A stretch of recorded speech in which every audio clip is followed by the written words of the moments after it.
अगर आप important dates की बात करें कि अब आगे का एग्जाम कब होगा, तो देखो जैन वाला बैच तो अभी यहाँ पे कंप्लीट हो चुका है, अभी यहाँ पे करंटली मई वाला चल रहा है, ठीक है। तो देखो इसके क्वालिफायर्स के लिए एप्लीकेशन फॉर्म जो है वो 18 फरवरी से ऑलरेडी ओपन है, एंड आपके लिए यहाँ पे जो एप्लीकेशन फॉर्म है वो 20 मई तक रहेंगे, ठीक है। 20 मई के बाद आपका यहाँ पे 30 मई से आपको पढ़ाना स्टार्ट होगा, जो मैंने आपको बताया था ना कि 4 वीक का कंटेंट मिलता है। तो 30 मई से आपको यहाँ पे वीक 1 का कंटेंट मिलना स्टार्ट हो जाएगा। इसके बाद आपको 13 जुलाई को क्वालिफायर्स एग्जाम देना पड़ेगा। अगर आप इस क्वालिफायर्स का एग्जाम देते हो, मतलब ऑब्वियसली अगर आप पहुंचते हो, एलिजिबल होते हो, असाइनमेंट वगैरह अच्छे से करते हो, 13 जुलाई को क्वालिफायर्स का एग्जाम दे देते हो, इसके बाद आपका जो रिजल्ट होगा वो 17 जुलाई को आ जाएगा, ठीक है। यानी कि देख रहे हो कितना फास्ट प्रोसेस है, सिर्फ 3 दिन के अंदर आपका रिजल्ट आ जाएगा, ठीक है। तो यहाँ पे आपका रिजल्ट आ जाएगा 17 जुलाई को। इसके बाद आपका कोर्स रजिस्ट्रेशन चालू होगा। अगर आप एग्जाम यहाँ पे पास कर जाओगे तब आप 17 जुलाई को ही खुद को रजिस्टर कर सकते हो, जिससे आप आगे बढ़ पाओगे। एंड 17 से 18 बेसिकली आपके पास 2 ही दिन अवेलेबल रहते हैं, तो आपको इन 2 दिन के अंदर ही खुद को रजिस्टर करना होता है, ठीक है। बाई चांस किसी वजह से अगर आप यहाँ पे क्वालिफायर्स को क्लियर नहीं कर पाए, आप री अटेम्प्ट पे आ गए, तो आप री अटेम्प्ट का फॉर्म भी खुलेगा आपका 17 जुलाई को ही, सेम डेट में। तो 17 जुलाई को आप री अटेम्प्ट के लिए भी फाइल कर सकते हो 17 से 18 के बीच में, ठीक है। अब आप जैसे ही 17 और 18 जुलाई के बीच में यहाँ पे अपना री अटेम्प्ट का फॉर्म भर देते हो, इसके बाद आपका जो री क्वालिफायर्स होगा, री अटेम्प्ट होगा क्वालिफायर्स का, वो होगा 3 अगस्त को। अगर आप 3 अगस्त वाले एग्जाम को क्लियर कर लोगे तो इसका जो रिजल्ट होगा वो आपको 13 अगस्त को देखने को मिलेगा, यानी कि 10 दिन के बाद मिलेगा।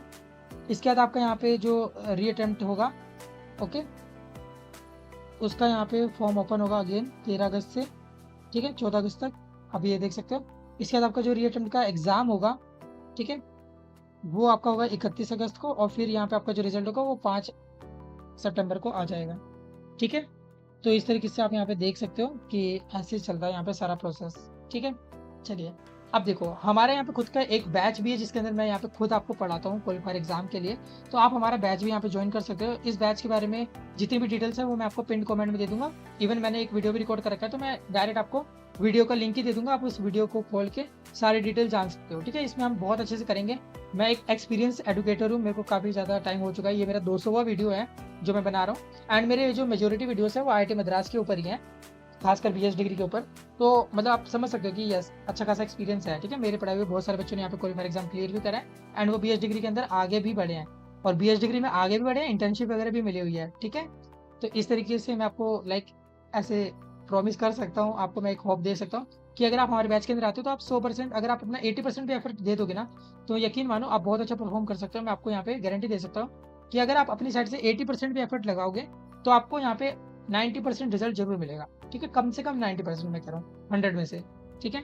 चलिए अब आपको हो रहा है कि भैया हमें बैच ज्वाइन करना चाहिए या नहीं ज्वाइन करना चाहिए, तो मैं आपको सिंपली कहूँगा कि आप खुद से रिसर्च कर लो। ये मेरी अलग अलग यहाँ पे आपको दिख रहा होगा कि प्लेलिस्ट है, आप इनमें से किसी भी वीडियो को खोल लो एंड उसका कमेंट सेक्शन देख लो, या खुद पढ़ के देख लो, आपको खुद आइडिया लग जाएगा कि यहाँ पे मैं कैसे पढ़ाता हूँ एंड क्या वो सही पढ़ा रहा हूँ, या मतलब आपको कैसा लग रहा है, ठीक है। सही तो ऑब्वियसली पढ़ा रहा हूँ, ठीक है। आप खुद से चेकआउट कर सकते हो। यहाँ पे मुझे इतना कॉन्फिडेंस है कि मैंने बहुत अच्छे से पढ़ाया, बिकॉज सारी चीज़ें मैंने बहुत ज़्यादा डिटेल में कराई है, ठीक है।